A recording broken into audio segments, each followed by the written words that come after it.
bizə yaxılan həmişə bir ləkə var. Yəni, nə bilim, bir ləkə deyil, çox ləkədir. Biri İran agenti adlandırır, biri Rus agenti adlandırır, o birisi erməni agenti adlandırır. Bizim Talış xalqından başqa qulluq elədiyimiz bir toplum yoxdur, başqa bir toplum yoxdur. Yəni, Azərbaycanlılara da bu böyük bir xeyir verir. Digər Azərbaycanda yaşayan xalqlara onlardan bəziləri başa düşür, bəziləri başa düşmür. Amma Azərbaycanda kimlər İrandan, Rusiyadan yardım alıb, bu gün onları mən faktlarla göstərmək istəyirəm. Yəni, gəlin faktlarla danışaq. Görək kimdir İranın maliyyələşdirdiyi, görək kimdir Rusiyanın maliyyələşdirdiyi və hətta burada qərb ölkələri də var, onu da deyim sizə. Deməli, 1990-cı illər və Azərbaycan dağılmaq ərəfəsindədir. Sovetlər dağılır, həmçinin Azərbaycan Sovet Respublikası dağılır. Yəni, burada artıq birlikdən falandan danışmağın yeri yoxdur. Bura dağılmaq ərəfəsindədir və Heydər Əliyev gedir Naxçıvana və burada onun ilk ağlına gələn olur ki, Naxçıvanda öz respublikasını yaratmaq. Hələ ona Rusiyadan təklif gəlməyibdi, Türkiyədən təklif gəlməyibdi və onun ilk ağlında olan şey Naxçıvanın müstəqilliyini elan etməkdir. Lakin bu məsələdə Heydər Əliyev tələsmirdi. Yəni, Naxçıvanı separatçı bir qurum kimi Azərbaycandan tamamilə ayırmaqda tələsmirdi. Bunun üçün Heydər Əliyev yardımlara almağa başlayır. Bu yardımlar nədən ibarət idi? Deməli, ilk olaraq Heydər Əliyev İrana müraciət edir və İrandan yardımlar almağa başlayır və İranın həmin vaxtki hökuməti Heydər Əliyevə çoxlu yardımlar etməyə başlayır və bu yardımların arasında ilk olaraq qaz kəməri çəkilir. Bu rəsmi sənədlərdədir. Yəni, kimin şübhəsi varsa, getsin Azərbaycan rəsmi sənədlərindən baxsın, hətta bəzi informasiyaları Google üzərindən də tapa bilərsiniz. İlk qaz kəməri çəkilir Heydər Əliyevin dövründə Naxçıvana və bu qazın böyük bir hissəsi pulsuz gəlir. Daha sonra Heydər Əliyev İrana gedir və orada xahişlər etməyə başlayır ki, məni maliyyələşdirin, mənə kömək edin. Mən İslami bir ölkə quracam, narahat olmayın. Buna Heydər Əliyev deyib. Bunun sənədləri var.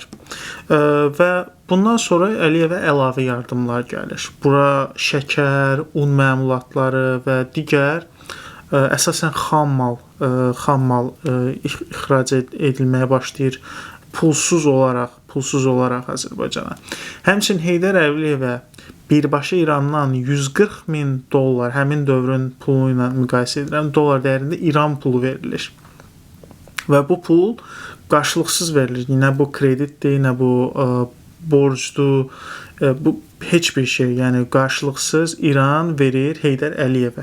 Heydər Əliyevi maliyyələşdirir, belə deyək. Və Heydər Əliyev də bu pulla, yəni bu $140,000 dəyəri olan bir pulla İrandan məmulatlar almalı idi. İrandan lazımı qida və yaxud da başqa vasitələr almalıdır. Təbii ki, Heydər Əliyev bunu qida üçün, başqa şey üçün xərcləmir və əlavə olaraq İrandan yenə də bir çox məsələləri xahiş eləyir. Ona hətta benzin və dizel, çox üzr istəyirəm, dizel yox, benzin gətirilməsini istəyir İrandan və İran bunun bütün bu xahişlərini yerinə yetirir. Yəni, 1990-93-cü illər aralığında İran birbaşa olaraq Heydər Əliyevi maliyyələşdirib. Bu haqda bir nəfər danışır, yəni ortada sübutlar var, faktlar var, Heydər Əliyevin öz danışıqları var, bu necə baş veribdir.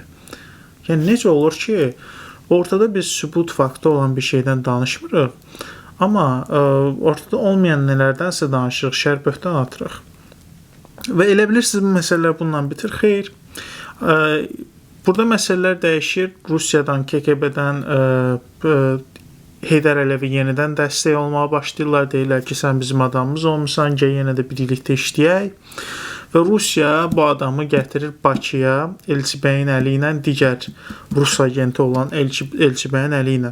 Mən bugün Rusiyaya çox yüklənməyəcəm. Onsuz həmişə Rusiyaya yüklənib. Bir gün biraz İrana yüklənək. Görək nə var buralarda. Burada bir məsələ var. Mən onu açıb göstərmək istəyirəm sizə. Çox təəssüf ki, mən bu məsələni bir qədər gözdən uzaq yerdə qoymuşam. Deməli, mən burada bu yazıya baxım. Burada çünki əzbərdən bunları yadımda saxlaya bilmərəm hamısını. Sadəcə burada keçmiş İran prezidentinin oğlunun onun barədə yazdıqları var.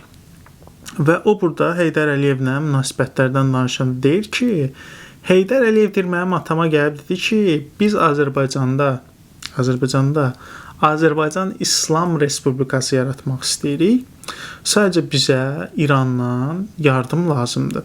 Və bildirir ki, atam bu məsələlərə, yəni həmin vaxtda prezident olan atası bu məsələlərə şübhə ilə yanaşır və bunu daha ali qurumlara, İranın daha ali qurumlarında müzakirəyə aparır. Amma həmin ali qurumlar deyirlər ki, dəstək olaq, həqiqətən də biz inanırıq. Heydər Əliyev Azərbaycanda İslam Respublikası yaradacaq və ona yardım edirlər.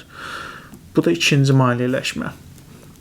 Yəni, həm Naxçıvanda olduğu zaman, separatçı hərəkətlər etdiyi zaman Heydər Əliyev, həm də Bakıda, Azərbaycanda prezident olduğu zaman Heydər Əliyevdən Heydər Əliyev İrandan yardımlar alıbdı, İrandan maliyyələşibdi və Azərbaycanı İslam Respublikası etmək istəyibdi.